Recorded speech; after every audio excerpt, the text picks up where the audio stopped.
Bismillah ar-Rahman ar-Rahim Alhamdulillahi Rabbil Alamin Wa bihi nasta'in Wa la hawla wa la quwwata illa billahi al-aliyyil azim Assalamualaikum warahmatullahi wabarakatuh ความสันติความเมตตาความจำเริญนะครับจากอัลลอฮฺซุบฮานะฮูวะตะอาลาได้มีแด่พี่น้องทุกท่านที่รับชมรายการคุยฟิกหรือว่านิติศาสตร์อิสลามนะครับคุยฟิกนี่นะเป็นชื่อที่เก่ามากนะครับวันนี้มาทำหน้าที่แทนครูชาริฟนะครับยังไม่เดินทางกลับจากภูเก็ตไฟนี่5 โมงกว่านะครับไปร่วมงานของมมส.ภูเก็ต2 วันที่ผ่านมานะครับงานก็จบลงไปแล้วทำดุลิลละห์วันนี้อยู่กับอาจารย์วิทยากรประจำรายการเช่นเคยนะครับอาจารย์ยูซุฟศรีมาลามีประเด็นที่ใกล้ตัวมากๆนะครับมาพูดคุยกันแล้วก็บางเรื่องนี่น่าจะเป็นเรื่องที่บ้านเรายังมีความเข้าใจที่ผิดพลาดคลาดเคลื่อนหรือว่าปฏิบัติไม่ถูกต้องตามหลักการเท่าไหร่นักนะครับเรื่องของวันนี้ก็คือเวลาที่ห้ามละหมาดมีช่วงเวลาใดบ้างนะครับเดี๋ยวพูดคุยกับอาจารย์ครับบิสมิลลาฮิรเราะห์มานิรเราะฮีมอัลฮัมดุลิลลาห์วัสศอลาตุวัสสลามุอะลารอซูลิลลาห์อัมมาบะอ์ดุอัสสลามุอะลัยกุมวะเราะห์มะตุลลอฮิวะบะเราะกาตุฮ์ครับคุณอับดุลฟัตตาห์ครับก็เป็นธรรมเนียมของรายการว่าจะทบทวนนิดหนึ่งครับในครั้งที่ผ่านมาครับครับก็เหมือนเป็นบทเรียนเลยนะก็จะทบทวนสั้นๆเผื่อพี่น้องที่ได้ติดตามมาเนี่ยก็ทบทวนไปในตัวหรือพี่น้องที่อาจจะไม่ได้ติดตามมาในครั้งที่ผ่านมาเนี่ยก็ถือว่าทบทวนให้อย่างสั้นๆหรือว่าเป็นความรู้ไปตรงนั้นในครั้งที่ผ่านมาเนี่ยเราพูดถึงการกอฎอหรือการชดใช้ละหมาดที่มันอาจจะเลยเวลามาพลาดไม่ทันอย่างนี้เป็นต้นนะครับก็เราได้พูดในประเด็นนี้ก็คือประเด็นอย่างเช่นการกอฎอนี่จะต้องตัรตีบหรือไม่นะครับหมายความว่าตัรตีบในเรื่องของเวลาอย่างเช่นไม่ได้ละหมาดซุฮรีนะครับแต่ว่าเข้าอัสรีแล้วจะละหมาดอัสรีก่อนที่เราเรียกว่าจะของเวลานะหรือเราจะละหมาดซุฮรีก่อนแล้วค่อยละหมาดอัสรีซึ่งคำพูดที่มีน้ำหนักนะครับของนักวิชาการแล้วก็ได้มาจากการปฏิบัติท่านนบีด้วยก็คือให้ตัรตีบเวลาก็คืออย่างเช่นอาจจะนอนเพลินเลยยาวไปจนซุฮรียังไม่ได้ละหมาด4 โมงตื่นมา4 โมงสมมติ4 โมงเย็นก็เข้าอัสรีสมมตินะครับก็ให้ละหมาดซุฮรีก่อนนะครับ4 รอกอะอัตหลังจากนั้นเนี่ยก็ให้ไปละหมาดอัสรี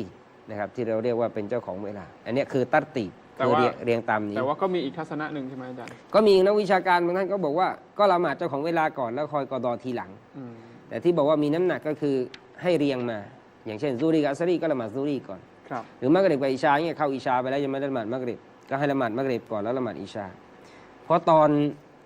อนในสงครามอะฮซาบหรือสงครามสนามเพาะเนี่ยท่านนบีศ็อลลัลลอฮุอะลัยฮิวะซัลลัมแบบว่าท่านอุมัรนี่ท่านอุมัรนี่คอตอบนี่มาแบบว่าด่าพวกกุฟฟาร์เลยนะบ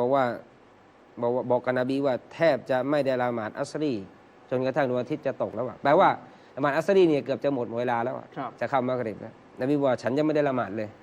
และนบีก็ได้ละหมาดอัสรีก่อนแล้วละหมาดมักริบก็เป็นการชี้เห็นว่าเป็นการเรียบเรียงหรือตัรตีบนะครับในเรื่องของเวลาการละหมาดนะครับแล้วก็อีกประเด็นหนึ่งก็คือประเด็นในเรื่องของบางครั้งเนี่ยเวลาเจ้าของเวลาเนี่ยมันอาจจะเหลือน้อยแล้วถ้าอย่างนี้เนี่ยไม่ต้องตัรตีบแล้วเพราะถ้าตัรตีบไปเนี่ยก็จะเสียอีก1 เวลาก็กลายเป็นเจ้าของเวลานั้นก็จะหลุดไปอีกเช่นช่วงนี้สมมุติว่าเรา5:50มาตื่นตีกลมๆว่าละหมาดมักริบ6 โมงกลมๆมาตื่นนู่นแล้ว5:50 55อะไรเงี้ยแต่ซูรีอัสรีไม่ทันสมมติว่าถ้าเราจะละหมาดเรียงนะเอาซูรีก่อนอัสรีก็เลยเข้าไปในมักริบอีกก็กลายเป็นว่าทั้งซูรีมาในอัสรีและอัสรีไปมักริบฉะนั้นเขาบอกว่าโอเคถ้าอย่างนี้ก็รักษาเวลาก่อนคือโอเคเนี่ยผมพูดเองนะมันติดปากอุลามะก็คงไม่พูดโอเคอย่างนี้หรอกคือเขาก็บอกว่านั่นก็ให้ละหมาดเจ้าของเวลาไปก่อนเพื่อรักษาให้มันอยู่ในเวลาของมันก็คืออย่างเช่นตัวอย่างนี้ก็คืออัสรีแล้วก็ซูรีก็ไปอยู่ในมักริบก็ไม่เป็นไรนะครับหรือบางทีกลัวว่าจะพลาดญะมาอะห์อย่างเช่นญะมาอะห์เขาเนี่ยละหมาดอัสรีกันเป็นญะมาอะห์นะครับแล้วเราก็ถ้าเราจะไปละหมาดซุฮรีไม่เรียงนะคือหมายถึงว่าถ้าเราจะเรียงก็คือเราจะไปละหมาดซุฮรีแล้วก็จะไปละหมาดอัสรีเราก็จะไม่ได้ละหมาดญะมาอะห์กับเขาไม่ได้ญะมาอะห์กับเขานะเราก็บอกโอเคอย่างนั้นก็คุณก็เข้าไปละหมาดญะมาอะห์นั่นแหละแล้วละหมาดเนี่ยละหมาดอัสรีแล้วพอละญะมาอะห์เสร็จแล้วเนี่ยก็ละหมาดซุฮรีหรืออีกวิธีหนึ่ง ซึ่งคำพูดที่มีน้ำหนักก็คือเนียดเนี่ยมันแตกต่างกันได้อิคติลาฟุนนียะห์ก็คือเราเนี่ยเขาละหมาดอัสรีเป็นญะมาอะห์ใช่ไหมเราก็ไปยืนกับเขาเราก็ยืนเขาแต่ว่าเราเนียดละหมาดซูรีได้เหมือนกันได้ซึ่ง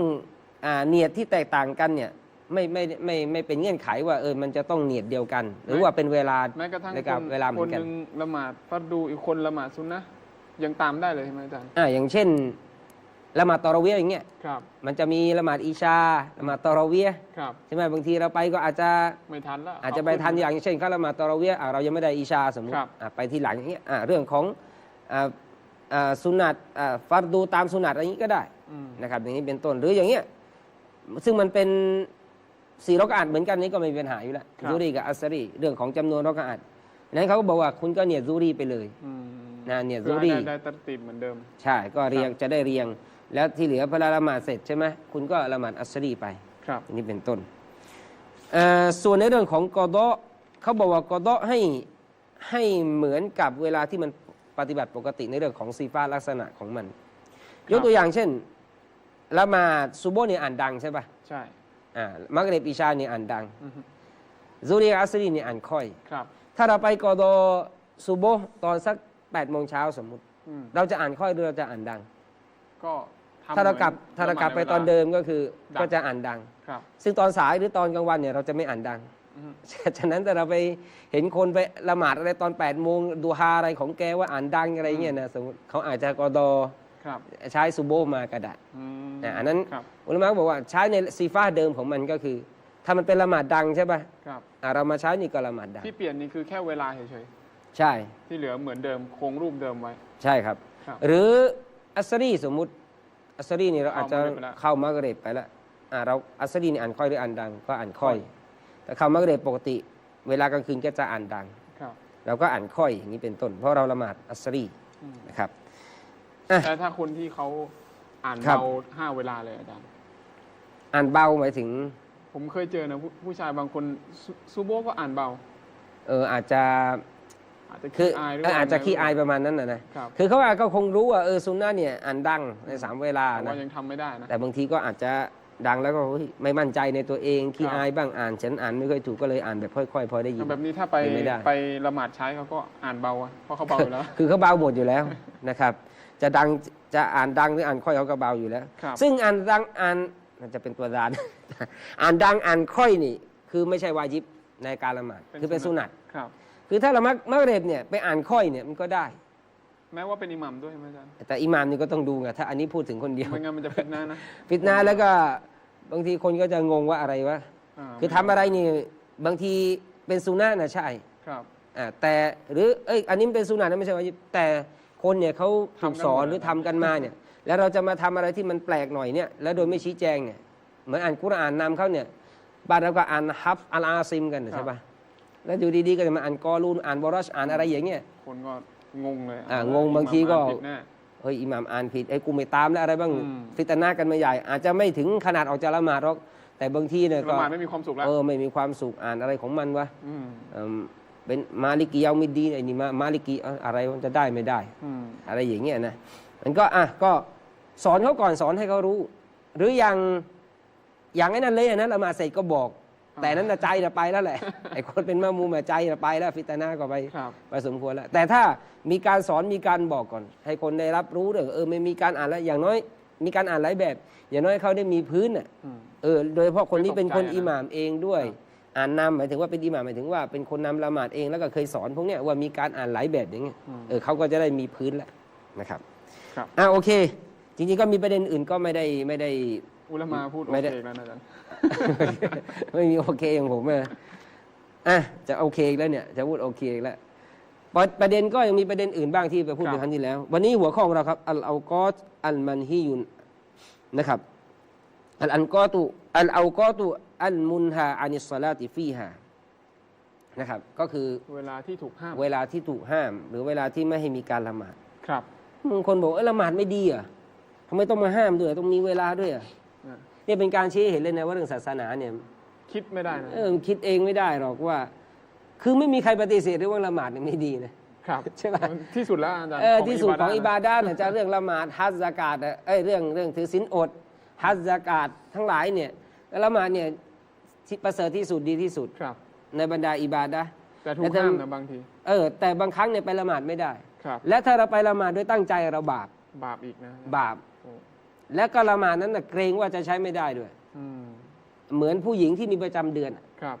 ละหมาดมาตลอดละหมาดนี่สำคัญละหมาดนี่ดี แล้วมีประจำเดือนนะถ้ารู้ว่าศาสนาห้ามว่าห้ามละหมาดตอนมีประจำเดือนแล้วยังตะแบงนะภาษาเราคือนะยังไปละหมาดอยากจะทำความดีนะบาป บาป คือละหมาดไม่ถูกตอบรับและก็บาปด้วย โอ้ เพราะศาสนาห้ามที่จะละหมาดในช่วงที่มีประจำเดือน อืม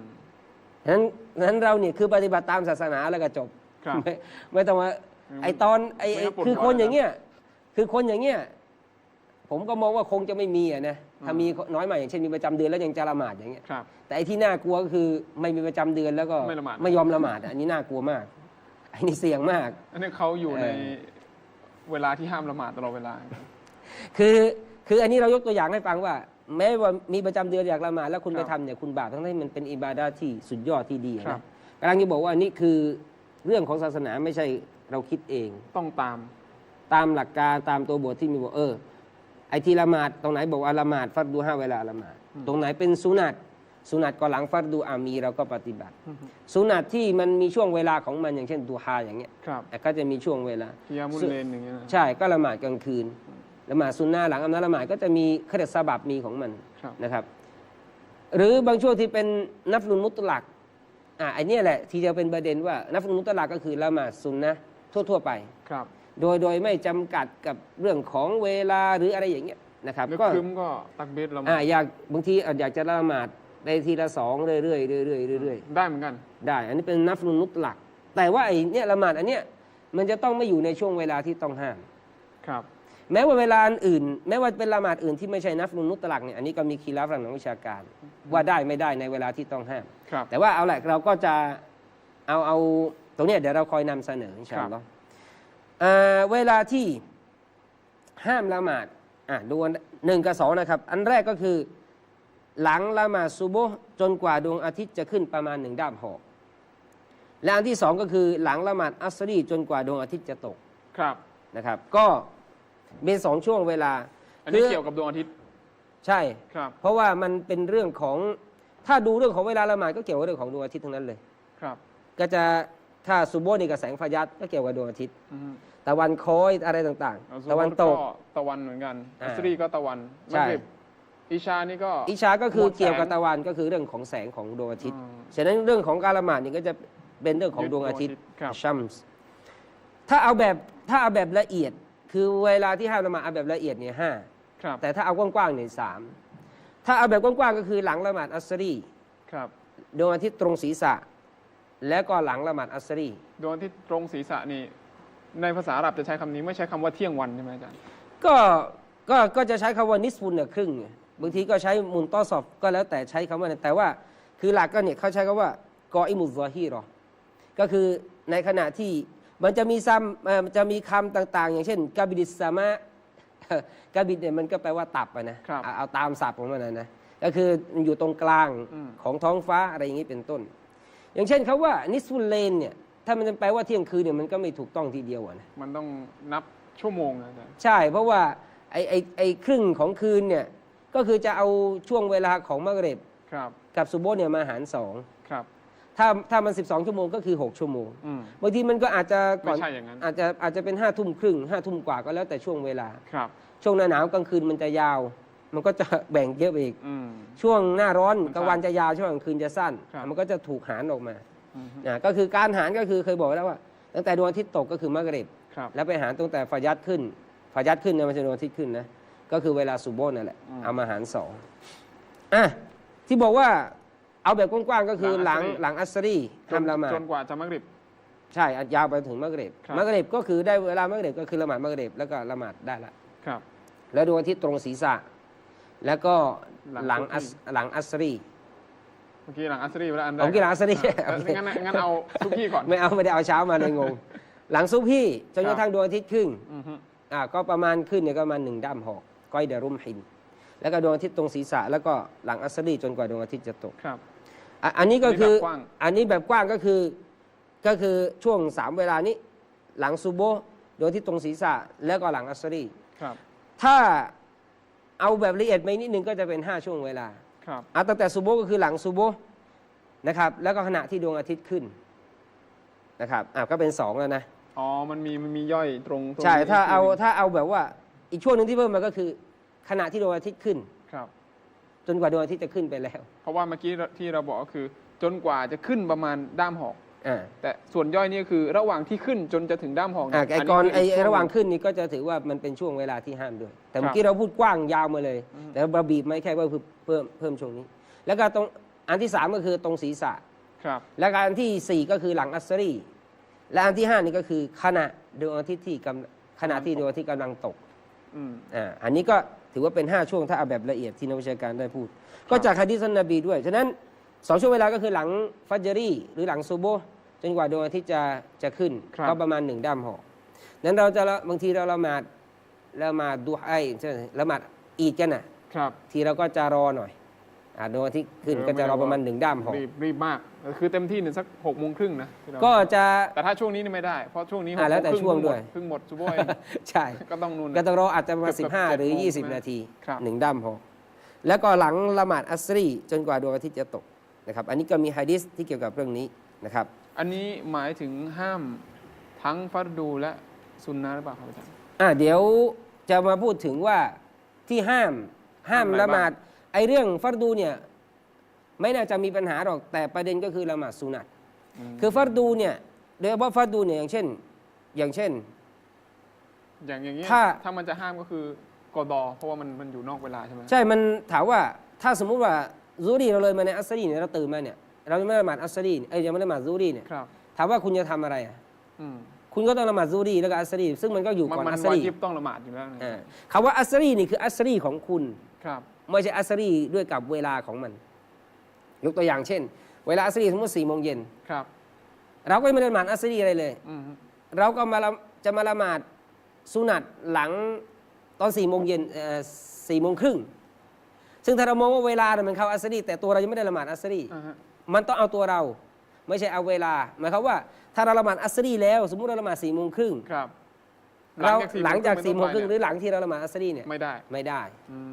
ถ้าเป็นฟัรดูถามว่าแน่นอนเราก็ต้องถ้าเราตัดตีมาเรียงมาก็ตามนั้นก็ต้องละหมาดซูรีก่อนอยู่แล้วแต่ถ้าถามว่าละอัสรีล่ะถ้าสมมติเราอัสรีก่อนซึ่งฟัรดูคุณใช้กอดอหรือกอดอชดใช้ซูรีเนี่ยคุณก็ต้องทำอยู่แล้วสมมุติว่าจะเอาแม้ว่าสลับสมมติว่าเอาอัสรีก่อนนะแล้วก็มาซูรีหลังคุณก็ต้องทำเลยคุณจะไปรอให้เข้ามักริบอีกก็จะเลยไปอีกเวลาเลยไปอีกใช่ไหมครับฉะนั้นฟัรดูนี่ไม่มีปัญหาฟัรดูนี่มันแล้วนบีบอกว่าถ้าฟันยุซอลลิฮาอิดะซะกะรอฮาละกัฟฟารอตะละฮาอิลลาซาลิกนบีบอกว่าให้ละหมาดนึกได้เมื่อไหร่ก็ละหมาดเลยใช่ถ้าลืมเนี่ยนึกได้ก็เอาเลยนบีไม่ได้บอกแต่ห้ามช่วงที่ใช่นบีบอกว่าฟันยุซอลลิฮาอิดะซะกะรอฮาจงละหมาดเมื่อนึกขึ้นได้ถ้าลืมนึกขึ้นได้ก็ละหมาดแม้ว่ามันอาจสมมุติว่าให้ลืมซูรีเราละหมาดอัสรีไปแล้วตอน4 โมงเย็นสมมติ5 โมงเย็นมานึกได้ว่ายังไม่ละหมาดซูรีแล้วคุณจะทำยังไงก็ต้องละหมาดหรือว่าคุณจะเดี๋ยวไปให้รอมักริบก็เอาซูรีไปเลยเข้าไปอัสรีหมดซูรีไปแล้วก็ละหมาดไปเลยเมื่อนึกขึ้นได้หรือว่าตื่นขึ้นมาเวลาที่3หรือช่วงที่3ก็คือวักตุซะวานวักตุซะวานเนี่ยคือหมายถึงว่าอันดะกออิมุซซอฮีรอซะวานนี่ก็คือตะวันคล้อยเริ่มคล้อยแต่เนี่ยหมายถึงว่าดวงอาทิตย์เนี่ยตรงศีรษะซึ่งหมายความว่าถ้ายืนตรงๆเนี่ยนะตัวเราเนี่ยจะไม่มีเงาไปทางตะวันออกหรือตะวันตกถ้าตะวันตกเนี่ยก็คือยังไม่คล้อยยังไม่ไปทางนู้นยังไม่แต่ถ้าตะวันคล้อยไปแล้วเนี่ยเงามันจะมาทางตะวันตกตะวันขึ้นตะวันออกถ้าเขาบอกว่ายืนแล้วเนี่ยมันไม่มีเงาเลยคือเงามันอยู่ข้างล่างเนี่ยเงาอยู่ข้างล่างหรือสมมติว่าถ้าตะวันมันคล้อยเอ็นไปทางใต้หน่อยมันอาจจะไปอยู่ทางเหนือนะทางเงาแต่มันจะไม่มันจะไม่ไปทางตะวันออกอย่างนี้เขาบอกว่าเงามันไม่มีเงาไปทางนั้นเนี่ยตรงศีรษะซึ่งอันเนี้ยนบีห้ามละหมาดแล้วก็ห้ามฝังคนตายด้วยในช่วงเวลานี้นะครับซึ่งบ้านเรานะก็ไม่เจอนะเราจะพาดพิงไปกับเวลาละหมาดฟัรดูใช่ถ้าให้คือหลังซูรีเนี่ยละหมาดเนี่ยก็ถือว่าน้อยนะไม่ค่อยเจอถ้ามีวันจุมอะห์อย่างเงี้ยพอนั่น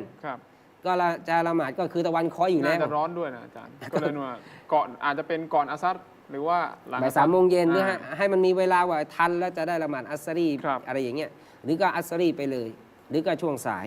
แต่ถ้าแบบว่าเอาเที่ยงสมมุติว่าเที่ยงแล้วก็ดวงอาทิตย์ตรงศีรษะเนี่ยเที่ยงแล้วก็อีก10 นาที 15 นาทีอาจารย์เนี่ยเขาก็ยังไม่เห็นเขาละหมาดนะครับยังคือละหมาดแล้วก็ฝัง คือถ้าละหมาดฝังเนี่ยมันก็คือหลังละหมาดนะมันก็จะล่าไปอยู่แล้วฉะนั้นอันนี้ก็เป็นเวลาที่3ที่บอกว่าห้ามทำการละหมาดก็คือเมื่อดวงอาทิตย์ตรงศีรษะแล้วก็ห้ามอะไรด้วยนะห้ามฝังมายัดว่าอันนักบุรอฟีหินนามาอุตานะห้ามฝังมายัดหรือผู้ตายมาก่อนจะพักตรงนี้นะครับมาดูอิลละตุนนะฮีสาเหตุที่นบีห้ามละหมาดตรงนี้ละหมาดตรงนี้ก็คือละหมาดสุนัตจะมีสาบับมีสาเหตุเนี่ยเดี๋ยวว่าอีกทีเดี๋ยวจะพูดถึงประเด็นตรงนี้ข้อที่จะเรียกจะมีสิ่งที่ยกเว้นนะอันนี้เราเอาภาพกว้างก่อนที่ถูกห้ามทั้งหมดเพราะบางคนบอกทุกอย่างเลยเปล่าฟัรดูสุนัตมีสาบับไม่มีสาบับมีสาเหตุเนี่ยคืออะไรอย่างเช่นละหมาดญะนาซะห์เนี่ยมีสาเหตุปะครับมีถ้าไม่มีคนตายเราจะละหมาดญะนาซะห์ไหมก็ละหมาดไม่ได้ก็ไม่ละหมาดเพราะมีสาเหตุคือมีผู้ตายมีญะนาซะห์นะครับหรือสุนนะหลังวุดุถ้าเอาละหมาดก็คือไปอาบน้ำละหมาดมาใช่มีน้ำละหมาดก็เลยละหมาดสุนนะหลังหรือจะละหมาดอิสติคอเราะห์หรือ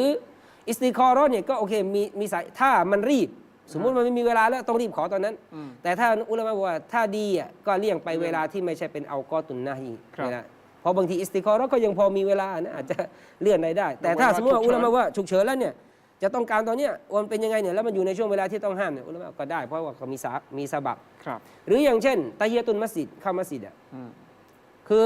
ทำไมละหมาด2 รอกอัตอันนี้เพราะว่าแล้วเข้ามัสยิดเพราะนบีบอกว่าอย่าเพิ่งนั่งจนกว่าจะละหมาด2 รอกอัต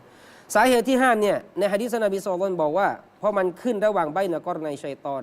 ระหว่างเขาทั้งสองของชัยฏอนวะฮีนะอิซินยัสจุดุละฮัลกุฟฟาร์แล้วก็พวกกุฟฟาร์บรรดาผู้ปฏิเสธนั้นสุญูด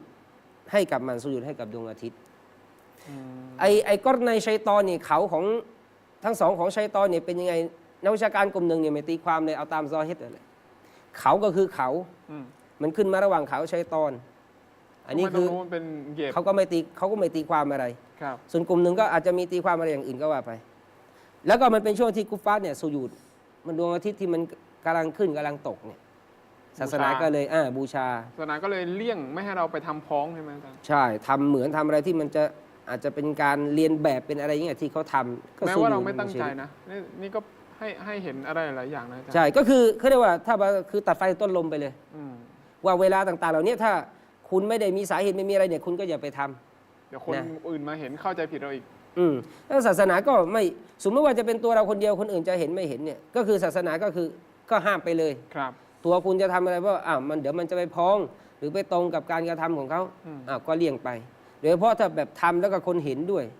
อะไรเงี้ยอาจจะฟิตนาหรือว่าคนก็จะมาเข้าใจว่าเราไปทำอะไรในช่วงนั้นนะครับแล้วก็อันนี้คือในขณะที่มันขึ้นหรือที่มันตกเพราะมันตกระหว่าง2 เขาของชัยฏอนแล้วก็พวกกุฟฟาร์เนี่ยก็สุญูดในช่วงนั้นในเวลานั้นเหมือนกันก็ทั้งขณะที่ดวงอาทิตย์กำลังตกและดวงอาทิตย์กำลังขึ้นเนี่ยก็ไม่ให้เราได้ละหมาดสุนัตตรงนั้นนะครับมาดูข้อยกเว้นจากการห้ามเนี่ยเอาสักข้อหนึ่งก่อนจะเบรกน่าจะทันก็คือในช่วงวันศุกร์เนี่ยสามารถละหมาดนัฟลุนเนี่ยละหมาดสุนัตนะละหมาดสุนัตทั่วไปทีละ2ได้จนกว่าคอเตบหรืออิหม่ามจะขึ้นมินบัรสมมุติว่ามาตั้งแต่8 โมงยิงมาเลยยันเที่ยงครึ่งเอาสัก11 โมงแล้วกันโห8 โมงยืน5 ชั่วโมงเลยละหมาดสุนัตตลอดอาหรับไงอาจารย์หยุดวันศุกร์ไงเข้าแต่เช้าจะไปเอาอูฐผมขอนิดนึงว่า11 โมงแล้วกันแล้วก็สมมุติว่าซูรีเนี่ยหรือเข้าเวลาสมมติเรารอเข้าเวลาสักเที่ยง20ครับซึ่งประมาณเที่ยงหรือเที่ยงนิดเนี่ยมันก็จะดวงอาทิตย์ตรงศีรษะครับใช่ไหมครับถ้าเข้ามา11 โมงครึ่งเข้าละหมาดทีละ2จนถึงเวลาเที่ยง5 นาที10 นาทีจนกระทั่งเนี่ยคอเตบหรืออิหม่ามขึ้นมินบัรเนี่ยสมมติว่าเที่ยง20ครับนั่นนะครับก็หยุดละหมาดถ้าวันศุกร์อย่างเงี้ยสามารถทำได้เพราะท่านนบีศ็อลลัลลอฮุอะลัยฮิวะซัลลัมได้พูดในหะดีษคนหนึ่งอาบน้ำในวันศุกร์นะครับทำความสะอาดอย่างดีใส่น้ำหอมอย่างดีเลยแล้วก็ออกไปเนี่ยก็ไม่ไปแยกไปข้ามหัวคนไม่ไปแยกคนที่เขานั่งด้วยกันนะครับแล้วก็ซุมมายูซอลลิมากุติบะละหูแล้วเขาก็ละหมาดตามที่ถูกกำหนดให้เขาก็คือละหมาดไปเรื่อยๆแล้วเขาก็นิ่งฟังเมื่ออิหม่ามได้พูดเขาจะได้รับการอภัยโทษระหว่างเขาถึงอีกวันศุกร์หนึ่ง ว่าใบนันจุมอะตินอุครอก็เป็นการชี้เห็นว่าถ้าวันศุกร์นี้ก็จะเป็นข้อยกเว้นเพราะเราบอกว่าเวลาหนึ่งที่ห้ามละหมาดก็คือดวงอาทิตย์ตรงศีรษะซึ่งวันศุกร์เนี่ยมันต้องผ่านช่วงนี้ใช่มันต้องผ่านช่วงนี้จนกว่าตะวันตะค้อยเนี่ยสามารถทำทีละ2เนี่ยสามารถทำได้จนกว่าอิหม่ามจะขึ้นมินบัรอันนี้ก็เป็นข้อยกเว้นที่สามารถปฏิบัติละหมาดซุนนะห์ได้ซึ่งส่วนหนึ่งก็รวมถึงตะฮียะตุลมุสลิดด้วยสมมุติว่าคนมาช้ามาช่วงช่วงที่ตะวันตรงพอดีแต่เข้าไปแล้วก็ต้องละหมาดอยู่ดีก็อันนี้ก็จะเข้าข่ายที่กลุ่มหนึ่งที่นักวิชาการบอกว่าละหมาดที่มีสบับมีสาเหตุเนี่ยทำได้ยกเลิกตะฮียะตุลมัสยิดถึงแม้ว่าจะเป็นเวลาต้องห้ามนะแต่มีสาเหตุเนี่ยคุณไม่ใช่ละหมาดนัฟลุนมุตลักไม่ใช่ละหมาดสุนัตทั่วไปคุณก็สามารถทำได้เพราะมีสาเหตุนะครับอย่างเช่นทัศนะอิหม่ามชาฟีอีอินชาอัลลอฮ์จะได้นำเสนอต่อช่วงหน้านะครับก็นี่เป็นช่วงเวลาที่ห้ามละหมาดนะครับทบทวนกันอีกครั้งหนึ่งครับห้ามละหมาด3เวลาใหญ่ๆนะครับที่อาจารย์ได้บอกก็คือหลังซุบฮีจนกว่าดวงอาทิตย์จะขึ้นแล้วไปเลยประมาณ1ดัมหอกก็คือหลังเวลาดวงสมมุติว่ามีในปฏิทินดวงอาทิตย์ขึ้นเขาบอกอย่างนี้ก็อีกประมาณ15 นาที20 นาทีนะครับก็นั่นคือพ้นช่วงห้ามไปแล้วก็เริ่มละหมาดได้อย่างนั้นก็คือช่วงดวงอาทิตย์ตรงศีรษะนะครับและอีกช่วงหนึ่งหลังที่เราละหมาดนัสรีจนกว่าดวงอาทิตย์จะตกแล้วเรียบร้อยก็คือเข้าเวลามักริบก็จะเริ่มละหมาดได้อีกซึ่งที่ถูกห้ามนี่คือละหมาดสุนัตหรือว่าละหมาดซุนนะทั่วไปนะครับฟัดดูเนี่ยยังไงก็ละหมาดได้ไม่มีปัญหาเช่นอาจจะต้องละหมาดใช้นะครับหรือว่าอาจจะไม่ได้ละหมาดใช้แล้วตื่นอัสรีอย่างเงี้ยไปนู่นใกล้ๆนะครับก็ต้องละหมาดอยู่ดีนะครับแล้วก็สุนัตที่มีสาเหตุอันนี้ก็ละหมาดได้เช่นเดียวกันนะครับเดี๋ยวข้อยกเว้นอื่นๆมาดูหลังโฆษณาครับ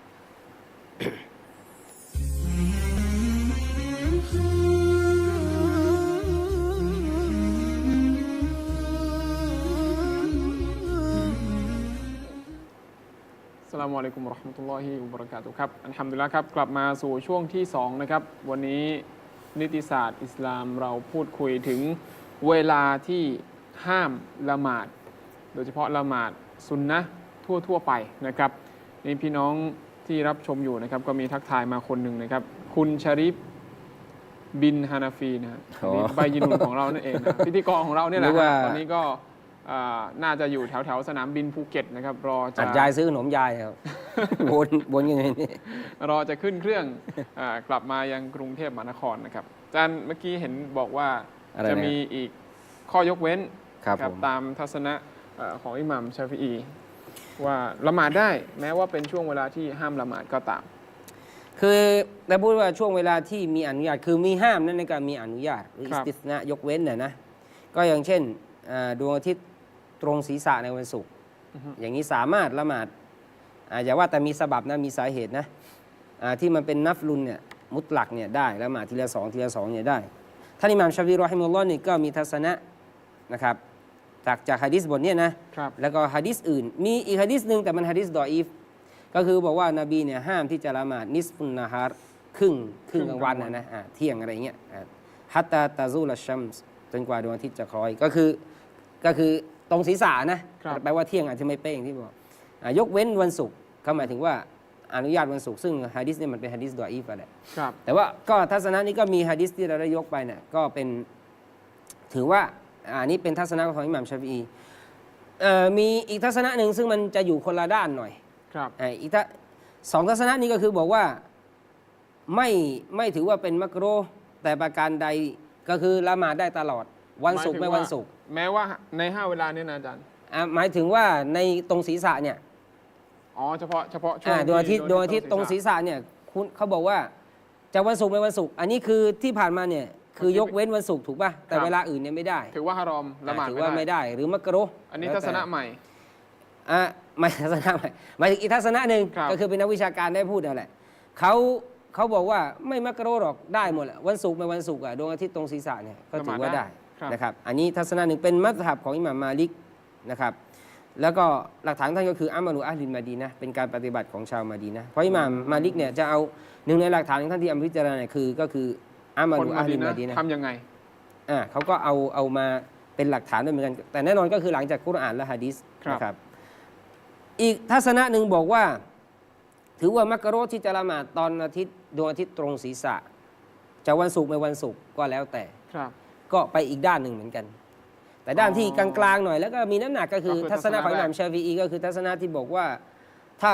ตรงวันอื่นเนี่ยหรือช่วงอื่นเนี่ยหมายถึงว่าที่ตรงศีรษะเนี่ยวันอื่นถ้าไม่ใช่วันศุกร์เนี่ยห้าม ครับ แต่วันศุกร์เนี่ยได้เขาก็มีตัวบทที่ได้บอกไป ครับ ส่วนอีกสองทัศนะนี่ก็คนละด้าน อืม ที่บอกว่าวันศุกร์เป็นวันศุกร์เนี่ยก็ได้หมด ได้หมดเลย อีกอันนึงบอกว่าวันศุกร์เป็นวันศุกร์เนี่ยก็ห้ามหรือไม่ควรทำ ครับ ก็ทัศนะที่บอกว่าห้ามยกเว้นวันศุกร์เนี่ยดูแล้วจะมีน้ำหนักมากที่สุด ครับ นะครับซึ่งอันนี้เป็นทัศนะของอิหม่ามชาฟิอีแล้วก็ท่านชัยคุลอิสลามตัยมียะห์เราะฮิมะฮุลลอฮ์ได้เลือกเอาทัศนะนี้ก็คือทัศนะที่บอกไปวัน แต่ ศุ สุ กร์ นัตที่อาจารย์บอกเนี่ย ที่เขาอุตส่าห์คีรับกันนะฮะ บ้านเราไม่ค่อยทำนะ แล้วก็ออกมาถึงละหมาด ใช่ละหมาด สุนนะทั่วๆไปวันศุกร์ สุ อะ นะ นะ หลักวันศุกร์ ก็ เนี่ย ก็ไม่ค่อย ส่วนใหญ่ เคยเห็นได้ เข้าปุ๊บก็ตะฮียะตุลมัสยิดเสร็จก่อนนั่งอ่าน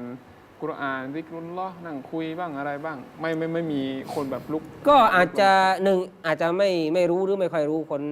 เพราะว่าบางทีรู้แต่ก็ไม่ได้ปฏิบัติก็ไปปฏิบัติอย่างอื่น อาจจะไม่ค่อยไหวไม่สะดวกอะไรก็แล้วแต่ อืม นะครับอาจจะไม่รู้ในส่วนหนึ่ง ครับ แล้วบางทีรู้ก็ไม่ไหวปฏิบัติก็ขออ่านกุรอานหรือนั่งซิกรุลลอฮ์ อ ไป ย่างว่ามา8 โมงอะนะก็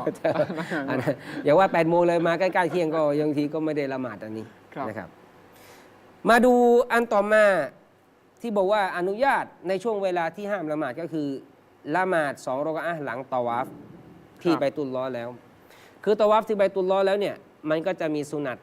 หลังตะวาฟเขาเรียกรอกอะตัยอัตตะวาฟรอกอะห์ในการตะวาฟอย่างเช่นจะเป็น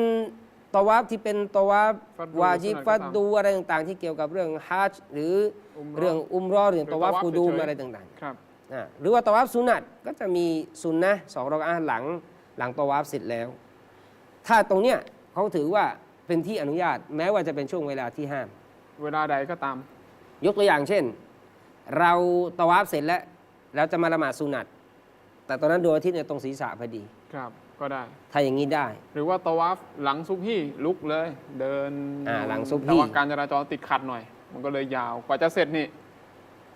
เข้าช่วงห้ามเวลาละหมาดไปแล้ว ก็คือถ้าเราละหมาดซุบฮีไปแล้วก็จะไม่ให้ละหมาดสุนัตแล้วใช่ปะ ครับ อันนี้เขามาตะวาฟหลังซุบฮีสมมุติ อืม แล้วก็ดวงอาทิตย์ก็ยังไม่ได้ขึ้น ครับ ก็เป็นช่วงเป็นละหมาดจะมาละหมาดสุนัตในช่วงเวลาที่ห้ามอันนี้ได้ อืม หรือว่าหลังอัสรีก็เหมือนกันเช่น ครับ บางทีละหมาดอัสรีเสร็จก็ตะวาฟ อือฮึ ตะวาฟเสร็จเนี่ยก็อย่างสมมติว่าอย่าง5 โมงเย็นเนี่ยตะวาฟเสร็จ ครับ ก็ละหมาดสุนัตหลังตะวาฟได้ เพราะนบีศ็อลลัลลอฮุอะลัยฮิวะซัลลัมบอกว่ายาบานีอับดิมานาฟโอบานีอับดิมานาฟอย่าได้ห้ามคนหนึ่งคนใดที่จะตะวาฟรอบอันไบต์ก็คือกะบะห์แล้วก็จะละหมาดไม่ว่าจะเป็นเวลาไหนเวลาใดของกลางคืนหรือกลางวันก็ตาม อืม ก็แสดงว่านบีเนี่ยโอ้อย่าห้ามก็คือเรื่องตะวาฟเนี่ยก็จะเห็นว่า ปิดกงมาก ฮารอมมักกะฮ์เนี่ยจะไม่มีปิด ครับ มัสยิดฮารอมที่มักกะฮ์จะไม่มีปิดเลยเปิดตลอด ส่วนมะดีนะห์เนี่ยก็จะมีปิด มีช่วงปิด ดึกๆก็จะปิดแล้วก็ สัก อาจจะ ตี 4 ทุ่ม ตี 5 ทุ่ม สก็เปิด พอประมาณสักตี 3แล้วก็จะเริ่มเปิดแล้ว ครับ ตี 3ตี 3 ครึ่งก็แล้วแต่ดูช่วงเวลา แต่ถ้าเป็นช่วงอิติกาฟก็ไม่ปิด คงจะปิดไม่ได้หรอก อิติกาฟปิดแล้วคนจะเข้าจะออกยังไงนะช่วงรอมฎอนนี่ก็อาจจะถ้าไม่ใช่10 คืนสุดท้ายนี่ก็อาจจะมีปิดช่วงนึงทำความสะอาดดูแลอะไรก็ว่าไปแต่10 คืนสุดท้ายอันนี้ก็ต้องเปิดยาวเปิดตลอด แต่มักกะฮ์เนี่ยตลอดเลย อืม ไม่มีปิด เพราะจะมีคนมาตะวาฟตลอดใช่ไหมครับฉะนั้นเขาบอกว่าเมื่ออนุญาตที่จะใ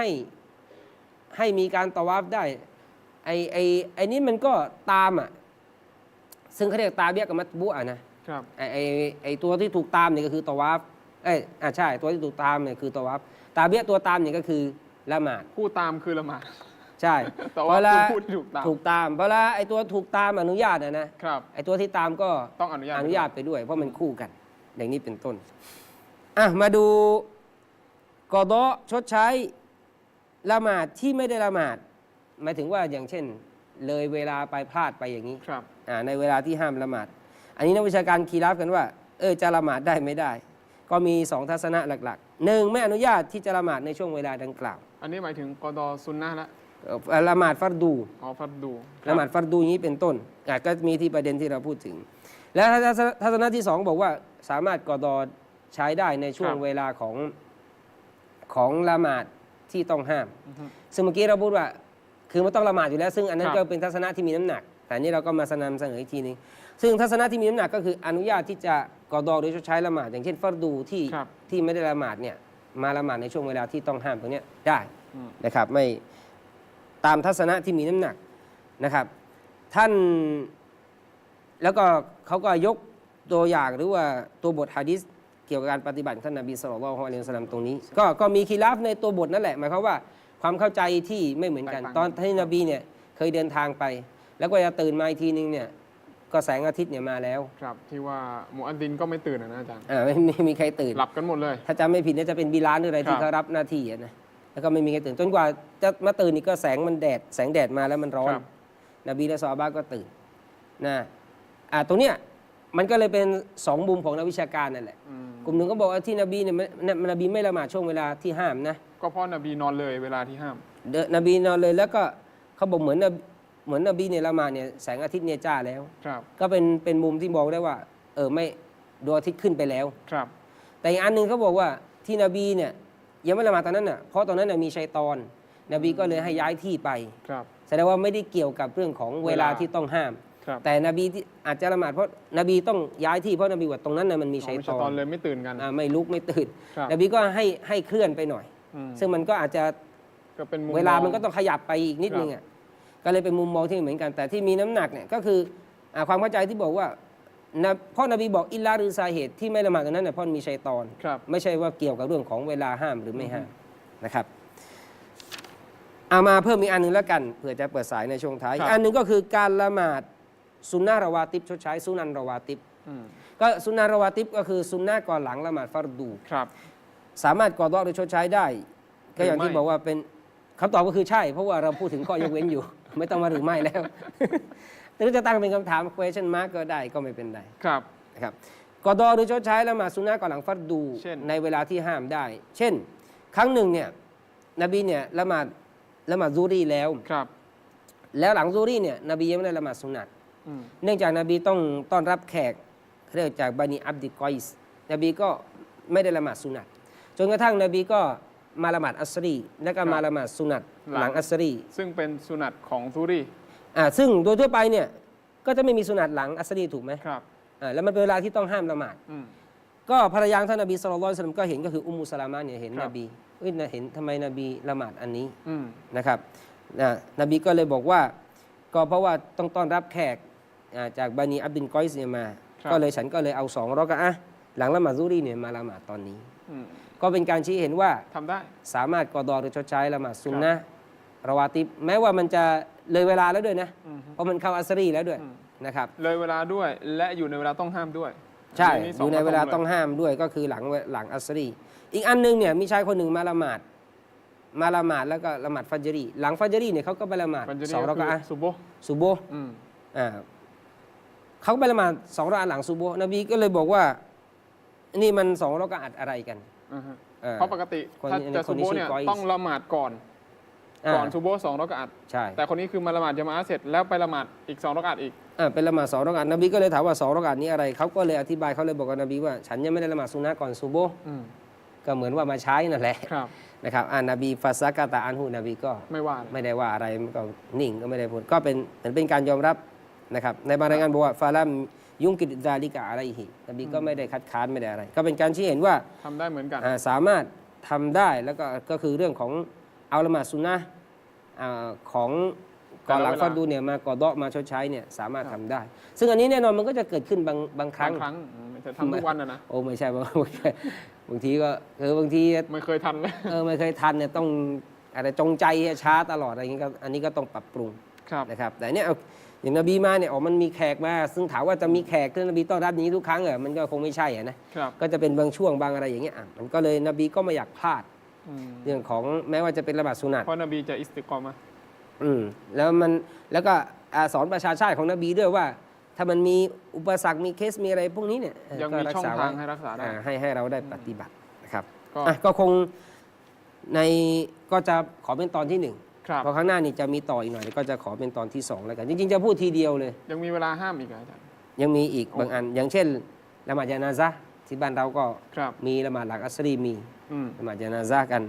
นะครับแล้วละหมาดที่มีซะบับมีสาเหตุเนี่ยก็อินชาอัลเลาะห์จะได้ยกตัวอย่างเพิ่มเติมนะครับก็จะขอเป็นครั้งต่อไปวันนี้เป็นตอนที่1นะครับก็จบลงไปแล้วนะครับมีพี่น้องจากทางบ้านนะครับคุณน่าจะอ่านว่าเกสรนะครับ เกษรยุสรอพงษ์ยี่ล่านะครับอัสสลามุอะลัยกุมค่ะท่านทั้งสองท่านนะนครฝนตกตลอด แต่เราไม่ทอดทิ้งไว้ค่ะ การยุสรอนะครับ ครับ ก็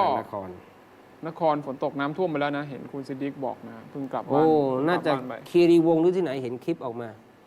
เขาบอกคีรีวงศ์น้ำแรงมาก เพราะคีรีวงศ์เนี่ยมันเป็นเหมือนลำธารนะ นี่เพิ่งมานะ ปกติก่อนหน้านี้มาโดนแล้วนะครับ แต่ปีนี้ถาม เหมือนล่าใช่ไหมครับ ที่นักล่าหน่อยนะครับ แต่ก็มาแล้วนะครับตามนัด อีกท่านหนึ่งนะครับ คุณมารีนาชมิดอัสสลามุอะลัยกุมค่ะ สวิตเซอร์แลนด์ชัดเจนค่ะ มาชอนบอกมาจากสวิตเซอร์แลนด์เลยนะจ๊ะเปิดสายนะครับพี่น้องถามใน Facebook ก็ได้นะครับ ที่ชมอยู่มีสายสดมาแล้วนะครับอัสสลามุอะลัยกุมครับเชิญครับผมอยู่ในรายการแล้วครับค่ะวะลัยกุมุสสลามวะเราะมะตุลลอฮ์วะบะเราะกาตุฮ์ค่ะครับผมเชิญครับค่ะนี่จะถามว่าค่ะอาจารย์คะแล้วสมมุติว่าเขาไม่ได้ละหมาดนะคะ เว้นไปหลายวันเลยเนื่องจากอุบัติเหตุนะคะ สมมุติว่าสลบไปเป็นอาทิตย์อย่างเงี้ยค่ะ เวลาที่จะชดใช้นี่ใช้ยังไงอะคะใช้รวดเดียวหมดเลยหรือว่าต้องรอชดใช้ในเวลาแต่ละเวลานั้นๆนะคะอาจารย์คะคำถามเดียวนะครับค่ะขอบคุณค่ะยาซากุมุลลอฮ์ค่ะอัสสลามุอะลัยกุมวะเราะมะตุลลอฮ์วะบะเราะกาตุฮ์ค่ะครับอาจารย์คือคนที่เคสอย่างเงี้ยสลบรถชนหรือที่เสียสติไปนานๆอย่างเงี้ยบางคนนักวิชาการบางท่านก็กำหนดระยะเวลาว่า3 วันหรือมากกว่า3 วันถ้ามากกว่าอย่างเช่นเป็นสัปดาห์เนี่ยยกผลประโยชน์บางทีเขาก็ยกให้เลยเพราะว่าบางทีมันเยอะแล้วมันนานมันลำบากในการปฏิบัติด้วย35 วักตูนะอาจารย์ก็สำหรับคนไม่ค่อยเข่งนี่ก็จะดูเยอะนะคือมันแล้วแต่คือถ้าถามว่าคนเข่งเยอะไหมมันก็เยอะไม่เยอะมันก็อยู่ที่คนเราละหมาดเวลาละ10 นาที350 นาทีนะอาจารย์6 ชั่วโมง35โอ้นี่เยอะมากนะก็คือว่าจะมี6 ชั่วโมงเลยอย่างเคสเนี่ยถ้าบอกว่าเป็นสัปดาห์เนี่ยก็อาจจะต้องไม่ต้องละหมาดแล้วครับแต่ถ้าหากว่าไม่กี่วันเนี่ยสมมุติว่าไม่กี่วันเนี่ย3 วันบางทีถามว่าถ้าอาจจะไม่กี่วันเนี่ยก็อาจจะละหมาดบางท่านก็แนะนำว่าอย่างเช่นซูรีก็คือซูรีในเวลาของซูรีนั้นอย่างเช่นละหมาดซูรีเจ้าของเวลาวันศุกร์กับวันเสาร์เนี่ยผมสลบไปผมตื่นมาวันนี้ก็เอาซูโบของ2 วันเนี่ยมาละหมาดในซูโบของในเวลาของซูโบแล้วก็จะเป็น3นี่นี่ซูโบของเวลา6 กับซูโบนั่นก็เนี่ยซูโบในอันนี้ก็เป็นทางหนึ่งที่นักวิชาการหรือบางท่านเนี่ยได้บอกเอาไว้เวลาใครเวลามันใช่ไหมก็จะมาละหมาดแต่ถ้ามันแบบลุยๆเนี่ยมันก็จะอาจจะเยอะเหมือนกันนะทำทีเดียวหมายถึงว่ากด2 วัน 3 วันที่มาลุยๆอย่างเงี้ยเขาก็อาจจะมองเยอะเขาก็เลยบอกทยอยนั้นก็ทยอยก็ในใช้เวลาของเวลาใครเวลามันไปครับนี่ก็เป็นอันหนึ่งแต่ที่พี่น้องมองถ้ามันเยอะนะสัก7 วันหรือ10 วันหรือมากกว่านี้เนี่ยก็อาจจะต้องไม่ละหมาดแล้วอาจจะก็ถือว่ายกให้ตรงนั้นไปครับพี่น้องบอกว่าสายบุรีฝนตกตลอดเนี่ยสายบุรีมีสายได้สักสายหนึ่งอินชาอัลลอฮ์สายสดนะฮะอยู่ใกล้กับสายบุรีไหมอาจารย์สายสดสลามอะลัยกุมครับสลามอะลัยกุมครับอะลัยกุมุสสลามอาจารย์ครับผมถ้าจะเรียนถามอาจารย์ว่าตอนที่ระหว่างเขารอละหมาดญะนาซะห์นะอาจารย์เป็นละหมาดหลังซูโฮดนะอาจารย์ครับนี่ปรากฏว่าน้องคนหนึ่งเขาก็ยังไม่ทันเข้าเวลาละหมาดเขาละหมาดคุณนะอาจารย์เขาละหมาดแล้วก็ทีนี้พอเข้าเวลาละหมาดพวกเราก็ละหมาดกันใช่ไหมก่อนซูโฮดเขาก็นั่งเฉยๆบอกมันไม่ละหมาดนะเขาบอกเมื่อกี้ละหมาดไปแล้วคือเขาไม่ทราบว่าต้องเข้าเวลาถึงจะละหมาดคุณนะก็เลยบอกให้เขาละหมาดแล้วก็เสร็จแล้วเลยก็บอกเขาว่าตกลงที่เมื่อกี้ละหมาดเนี่ยน่าจะเนียดเป็นดูฮาได้อาจารย์คิดว่าได้ไหมอาจารย์เป็นละหมาดดูฮาได้ไหมที่เขาละหมาดไปโดยที่เขาไม่รู้เนี่ยค่ะแต่ว่าเนียดตามหลังว่าเราขออย่างเช่นในซูรีนะครับก่อนซูรีค่ะก่อนซูรีค่ะอาจารย์ก่อนซูรีค่ะคือเขาละหมาดก่อนเข้าเวลาไงอาจารย์โดยที่เขาไม่รู้ว่าการละหมาดก่อนเนี่ยมันต้องเข้าเวลาถึงจะละหมาดทีนี้พอถึงเวลาเราละหมาดกันเขาก็นั่งเฉยๆเราก็เลยถามเขาว่าทำไมไม่ละหมาดนะเขาบอกเขาละหมาดไปแล้วเมื่อกี้นี้บอกมันยังไม่เข้าเวลานี่แต่บอกไม่เป็นไรหรอกเราถือว่าเป็นดูฮาก็ได้อะไรเงี้ยแล้วหมายถึงว่าจะมาเนียดย้อนหลังใช่ไหมฮะใช่ถามว่าได้ไหมจ๊ะครับเดี๋ยวตอบให้แล้วก็จะเรียนถามว่าอย่างที่เมื่อกี้น้องเขาถามเนี่ยจ๊ะนะ ทีนี้ถ้าเผื่อเราจะละหมาดใช้อย่างเงี้ยกอดอกันอย่างเงี้ยนะอาจารย์แล้วเราต้องมีซุนนะห์ไหมฮะอาจารย์ถ้าเผื่ออาจารย์คิดว่าจำเป็นต้องกอดอคือเมื่อกี้นี้อย่างที่น้องถามเราคิดว่าเราสลบไปแล้วมันก็น่าจะเสร็จไปแล้วใช่ไหมอาจารย์ครับทีนี้ถ้าเผื่อเราจะทำอย่างเงี้ยอาจารย์เมื่อกี้เผอิญหลีเสียงเลยไม่ได้ยินอาจารย์ตอบคือถ้าเผื่อว่าจะทำได้เนี่ยแล้วมันต้องมีซุนนะห์ไหมอาจารย์ครับ2 คำถามนะครับค่ะขอบคุณมากอาจารย์สลามกุมค่ะครับอาจารย์คำถามแรกละหมาดซุนนะกอบลียะซุนนะเคสนี้เลยคือก่อนซูรีสมมุติว่าซูรีเข้าเที่ยง20แต่ว่าเขาไปละหมาดตั้งแต่เที่ยง15ยังไม่เข้าเวลาอันแรกใช้ได้หรือไม่ได้คือแน่นอนไอ้มาเนี่ยตามหลังเนี่ยมันคงเป็นไปไม่ได้หรอกคือคุณละหมาดอะไรไปแล้วคุณจะมาแก้ว่าที่คุณละหมาดไปไอ้ที่คุณละหมาดสมมติว่าคุณละหมาดซูรีไปแต่พอคุณละหมาดเสร็จแล้วคุณจะมาบอกว่าไอ้ที่เนียดเนี่ยฉันเนียดใหม่ว่าเป็นละหมาดอัสรีสมมุติอันนี้ยกตัวอย่างคือมันจะเปลี่ยนไอ้ตรงนั้นไม่ได้คือเพราะเนียดเนี่ยมันเป็นเงื่อนไขของการละหมาดครับคุณเนียดอะไรมันก็จะมาแยกระหว่างฟัดดูกับฟัดดูว่าละหมาดอะไรแล้วก็มาแยกระหว่างฟัดดูกับสุนัตนะครับฉะนั้นถ้าคุณละหมาดอย่างเช่นเข้าใจว่าอันนี้เอาแบบเข้าใจว่าได้เวลาแล้วนะสมมติว่าก่อนซูรีเนี่ยเข้าใจว่าเข้าเวลาซูรีแล้วแต่ละหมาดไปแล้ว2 รอกอะห์แต่ยังไม่เข้าซูรีการละหมาดนั้นเนี่ยไม่ถือว่าเป็นซุนนะห์ก่อนซูรีเพราะไปละหมาดก่อนเวลาซูรีเพราะการละหมาดซุนัตก่อนเวลาฟัดดูนั้นน่ะจะต้องเข้าเวลาก่อนคือถ้าเข้าเวลาคุณสามารถละหมาดได้และถามว่าละหมาดนั้นเป็นละหมาดอะไรก็จะได้เป็นซุนัตที่อุลามะบอกซุนัตอื่นซุนัตอื่นซึ่งแน่นอนจะบอกว่าให้ไปเนียดดูฮาเขาไม่ได้เนียดตั้งแต่แรกแล้วมันจะเป็นดูฮาได้ก็คือไม่ต้องเปลี่ยนเนียดใหม่แต่ว่าอุลามะใช่ก็คือมองว่าเหมือนยกให้ว่าได้ผลบุญไปให้ถือว่าเป็นผลบุญไปเพราะเราไม่ได้ตั้งใจแล้วก็ไม่ได้เนียดดูฮาไม่ได้เนียดอะไรจริงๆเขาเนียดนั่นด้วยซุนนะก่อนซุนนะด้วยแต่ไปเข้าใจผิดก็หวังว่าอินชาอัลเลาะห์ได้เป็นซุนนะทั่วๆไปเสร็จแล้วพอเรารู้ว่าเข้าเวลาแล้วก็ละหมาดซุนนะก่อนซูรีอย่างนี้เป็นต้นภาษาไทยเนี่ยอาจารย์ซุนนะก่อนซูรีก็เลยละหมาดก่อนเข้าเวลาซูรีโอ้เข้าใจเป็นงั้นเลยนะก็เป็นไปได้นะพี่น้องจริงคือแม้ว่าเป็นซุนนะก่อนฟัดดูก็ต้องเข้าเวลาฟัดดูนั้นก่อนนะครับอันนี้คือหลักนะอีกคำถามนึงครับอาจารย์เมื่อครู่นี้อย่างกรณีตัวอย่างว่าสมมติว่าขาดไป2 วันสลบไป2 วันจะมาละหมาดซูโบเช้านี้เนี่ยก็3 วักตูต้องเอาซุนนะของซูโบ2 วันที่หลับมากอดอด้วยไหมครับคือผมมองว่าถ้ากอดอนี่ฟัดดูก็พอแล้วเพราะหลักเพราะ1เขาก็มีอุปสรรคมีอุทธเป็นลมหรือสลบไปเขาจะมาใช้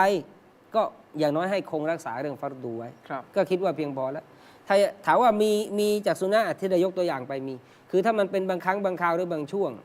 ก็เราอาจจะปฏิบัติตามนั้นแต่ทั้งเนี้ยมันเหมือนกับว่าเรามีอุปสรรคหรือว่าเกิดการทดสอบอันนี้ขึ้นเนี่ยผมก็มองว่าฟัดดูถ้าใช้นะถ้าไม่หลายวันมากนะก็ใช้ฟัดดูอย่างเดียวก็เพียงพอแล้วที่ฮะดิษที่นบีบอกคือถ้าได้อิสติกอมาอะไรมาบางอย่างแล้วก็วันหนึ่งเกิดป่วยเกิดอะไรมาเนี่ยก็บุญก็ได้โดยอัตโนมัติด้วยใช่ไหมอาจารย์ครับก็พี่น้องรับชมเพิ่มเข้ามานะครับมีคุณหมอซอและคุณซันมานะครับแล้วก็คุณวิชัยนะครับคุณอินอามนะครับคุณชริฟก็ยังชมอยู่นะครับแล้วก็มีอาจารย์มุคลิสนะครับก็นั่งดูอยู่จากทางใต้ด้วยนะครับวันนี้ก็เรื่องของละหมาดในเวลาต้องห้ามนะครับก็เป็นตอนแรกนะครับโดยหลักแล้วเนี่ยที่อาจารย์ได้นำเสนอไปเนี่ยฟัดดูเนี่ยก็ไม่มีปัญหานะครับก็ต้องละหมาดชดใช้อย่างแน่นอนนะครับก็พยายามให้มากที่สุดที่จะไม่เข้ามาอยู่ในเคสนี้นะอาจารย์นะอันนี้ก็อาจจะลืมหรืออาจจะนอนหลับไปบางครั้งบางทีซึ่งอันเนี้ยคนลืมเนี่ยนะคนที่เคยละหมาดอยู่แล้วนะคำว่าลืมเนี่ยอาจจะมีแต่น่าจะน้อยเขาบอกคนลืมมันได้ไม่ให้เราละหมาดครบตลอดนะบางคนเข้างานก่อนซูโบอาจารย์เข้ามาก็ทำแล้วก็เรียกว่ามันกำลังไหลนะทำนึกอีกทีนึงเฮ้ยจะหมดเวลาแล้วลืมยังไม่ละหมาดซุบฮ์ลืมใช่ป่ะลืมไม่ใช่ว่าทำแบบว่าตั้งใจจะเอาตรงนี้ลูกละหมาดก็มีเหมือนกันนะหรือว่านอนเรื่องนอนนี้น่าจะเยอะหน่อยนะอาจารย์วันนี้เพิ่งพูดคุยกับพี่น้องท่านหนึ่งบอกจนต้องขอดุอาอัลลอฮ์ช่วยหน่อยนาฬิกาปลุกเนี่ยไม่เคยได้ยินเสียงอาจารย์ยังไงก็ไม่ได้ยินเสียงขอให้อัลลอฮ์เนี่ยเปิดหูให้หน่อยสักเกือบเดือนนะสุดท้ายก็เริ่มได้ยินแล้วก็ลุกมาละหมาดได้แต่ก่อนหน้านั้นเนี่ยทำยังไงก็ไม่ตื่น ก็ต้องพยายามหลีกเลี่ยงนะครับจะ คือถ้าเราละหมาดตรงเวลาตั้งแต่แรกนี่ก็จะค่อนข้างรอดปลอดภัยจากการ ก็คือจะมี อย่าง อย่างนบีเนี่ยไม่ต้องอย่างนบีและซอฮาบะห์นี่ไม่ต้องพูดถึงความเคร่งครัดเรื่องการละห ครั มาด บ แต่ แต่ก็ ก็มี มี บางครั้ง บ้าง อย่างที่บอกเหตุการณ์ที่เกิดขึ้นเดินทางไป แล้วเดินทางมันก็มีเรื่องความเพลียความอะไรต่าง อืม ๆ แล้วก็มีอย่างที่บอกมีชัยฏอนมีอะไรที่นบีใช้ให้ย้ายที่ ครับก็เป็นเนื้อหาตอนแรกนะครับ แล้วก็เขาเรียกว่าเอพิโซด2 EP ที่ 2 นะครับ ติดตามชมในสัปดาห์หน้า แล้วก็ครูชาริฟบายินุนก็จะกลับมานะครับ วันนี้เราสองคนลาพี่น้องไปก่อนครับสลามุอะลัยกุมวะเราะห์มะตุลลอฮิวะบะเราะกาตุฮ์